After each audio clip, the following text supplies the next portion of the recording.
हर जिला से उठेगा सवाल, परीक्षा में मचेगा बवाल सीरीज में आपका स्वागत करते हैं। तो ये रहा आज का पहला प्रश्न। Arwal is legally recognised as which number of district created in Bihar. यानी अरवल को कानूनी रूप से बिहार के किस क्रम के नंबर के जिले के रूप में मान्यता प्राप्त है। इसका ऑप्शन देखिए 36, 37, 38 या फिर 39। इसका उत्तर है सी 38।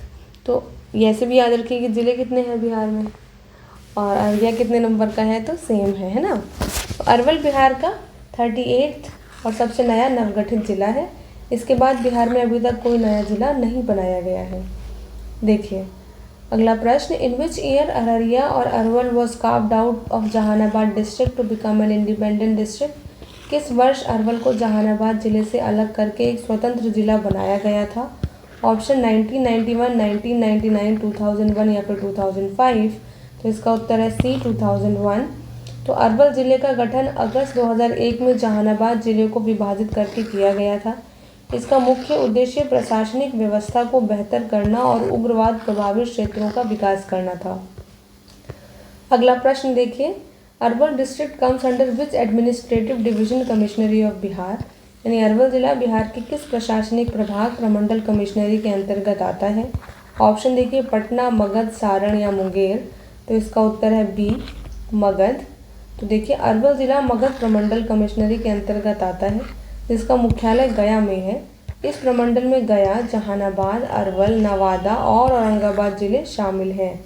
अगला प्रश्न देखिए, which major river flows along the western boundary of Arwal district separating it from Bhojpur Ara district. कौन सी प्रमुख नदी अरवल जिले की पश्चिमी सीमा के साथ बहती है और इसे भोजपुर आरा जिले से अलग करती है।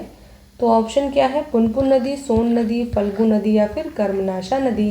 तो इसका उत्तर है बी सोन नदी।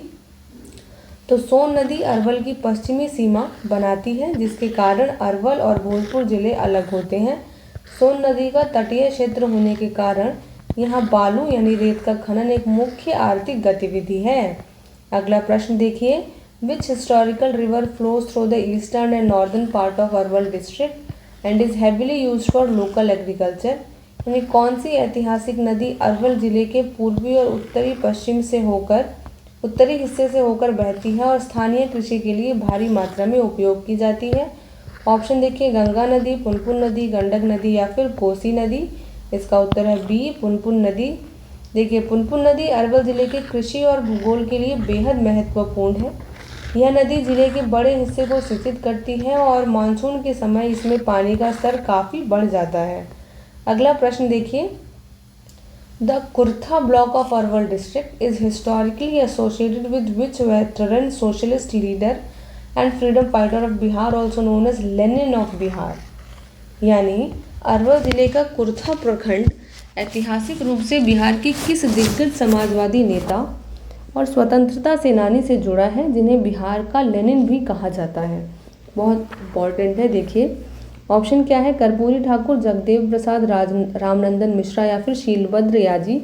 इसको लगाइए आप 2 स्टार, बहुत इम्पॉर्टेंट है। तो इसका उत्तर है बी जगदेव प्रसाद। देखिए अमर शहीद जगदेव प्रसाद का जन्म कुर्था अब अरवल जिले में के पास हुआ था। वे बिहार के क्रांतिकारी समाजवादी नेता और पूर्व उप मुख्यमंत्री थे। उन्होंने शोषितों और पिछड़ों के अधिकारों के लिए एक लंबी लड़ाई लड़ी। यानी जगदेव प्रसाद जो कि बिहार के एक्स उप मुख्यमंत्री रहे। और क्या ज़रूरी है इनके बारे में, इसके प्रश्न में देखिए कि जगदेव प्रसाद को लेनिन ऑफ बिहार कहा गया। समझे, बहुत इम्पॉर्टेंट है। और ये कहाँ के हैं, तो अरवल के हैं, याद रखना है। अगला प्रश्न, the historical Kaler block in Arwal is famous for which unique cottage industry और लोकल हैंडीक्राफ्ट। यानी अरवल का ऐतिहासिक कलेर प्रखंड किस अनूठे कुटीर उद्योग या स्थानीय हस्तशिल्प के लिए प्रसिद्ध है। ऑप्शन देखिए स्टोन कार्विंग यानी पत्थर शिल्प, वुडन टॉय यानी लकड़ी के खिलौने, हैंडलूम वीविंग ब्लैंकेट चादर यानी हथकरघा बुनाई या कंबल और चादर, या फिर मधुबनी पेंटिंग। तो इसका उत्तर है सी हैंडलूम वीविंग ब्लैंकेट या चादर यानी हथकरघा बुनाई का कंबल और चादर। तो देखिए अरवल जिले का कलेर और आसपास का क्षेत्र पारंपरिक हथकरघा उद्योग, विशेष रूप से ऊनी कंबल और सूती चादरों की बुनाई के लिए स्थानीय स्तर पर जाना जाता है। अगला प्रश्न देखिए, Arwal district does not share its border with which of the following district, यानी अरवल जिला निम्नलिखित में से किस जिले के साथ अपनी सीमा साझा नहीं करता है। ऑप्शन देखिए, पटना, जहानाबाद, औरंगाबाद या फिर गया। इसका उत्तर है डी, गया। अरवल जिले की सीमाएं जहानाबाद, पटना, औरंगाबाद, भोजपुर और रोहतास जिले में से लगती है। भौगोलिक रूप से यह सीधे गया जिला को नहीं छूता है क्योंकि बीच में जहानाबाद और औरंगाबाद की सीमाएं आ जाती हैं।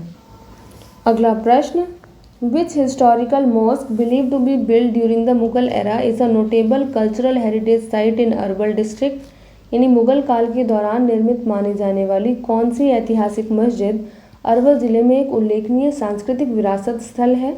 ऑप्शन देखिए, शाही जामा मस्जिद अरवल, पत्थर की मस्जिद, मनेर शरीफ मस्जिद या फिर शेर शाह सूरी मस्जिद।